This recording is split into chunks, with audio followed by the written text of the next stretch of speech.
Hello learners, Namaskar. I am Pragya welcoming you in your YouTube channel English Seeker. In my previous video, we will discuss about the sixth poem of your syllabus and that title was Amanda. So in this video, we will also discuss about that poem too. So let's see. The very first, I just want to tell you the story of Rapunzel just because this allusion has been used in this poem Amanda. So you should know the story of Rapunzel. While I told it in the previous video but not completely, so let's see and what was its relation to Amanda. I mean, why just Amanda assumed to be Rapunzel. So Rapunzel's story is that of a girl who was imprisoned by a witch in a tall tower from the day she was born. She grew up in the tower all alone and had very long hair. The witch would visit her once a day by climbing by Rapunzel's hair, but she had no other constant contact with anyone else.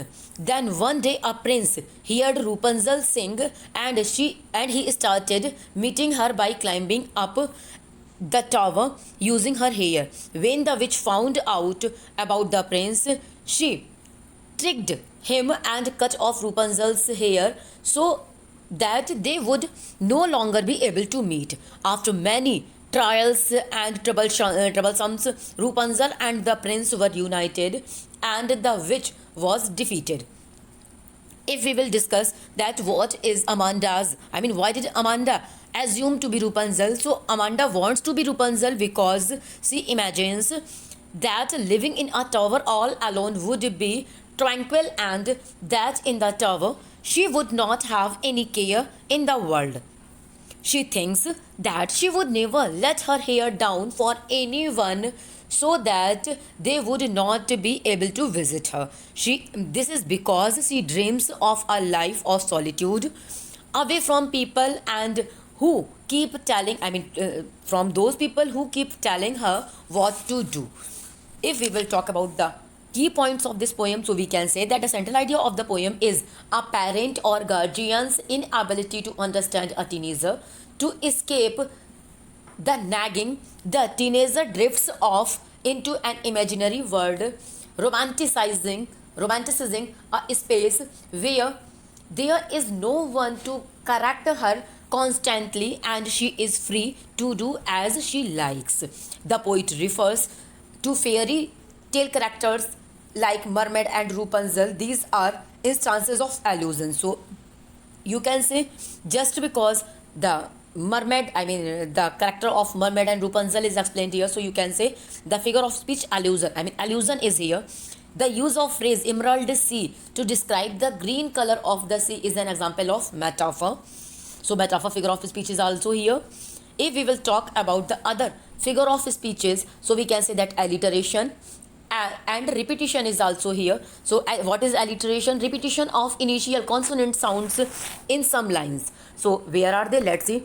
Stop that slouching and sit up straight. In this line, the repetition of S is given, and stop that sulking at once, Amanda. In this line too, the repetition of the repetition of S consonant sound is, so you can see the alliteration figure of speech is here. Allusion, I told you. The metaphor, I also explained you. If we will talk about the repetition, so we can say repetition, a word or phrase for emphasize is, and in this poem the Amanda word is repeated again and again, so the repetition is also here, the repetition figure of speech. If we will talk about the importance of brackets, so brackets are also used here, and brackets are generally used to indicate the thoughts that are not spoke out loud. So stanza 2, 4 and 6 are the inner thought of Amanda. Because of this, alliteration is brackets are also used in this poem. If we will discuss about the rhyming scheme of this poem, so please listen it very carefully. The rhyming scheme of this poem is AABA, CCC, AADA, EEE.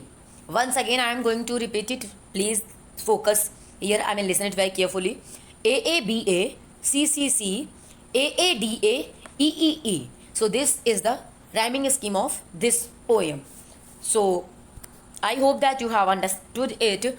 Yes, I am just telling you the poem in a glance. I just want to tell you the poem in a nutshell. So let's see. This poem is about a teenager called Amanda who is nagged, ordered, around and corrected by her guardian all through the day. While her guardian is speaking to her, Amanda finds solace by drifting off into an imaginary world in a fairy tale, like sitting where there is silence and freedom all around. So this was the poem in a nutshell. If you have any other queries related to this poem, so you can ask. Definitely I will try my best to help you. Till then, stay connected and stay tuned. Thank you.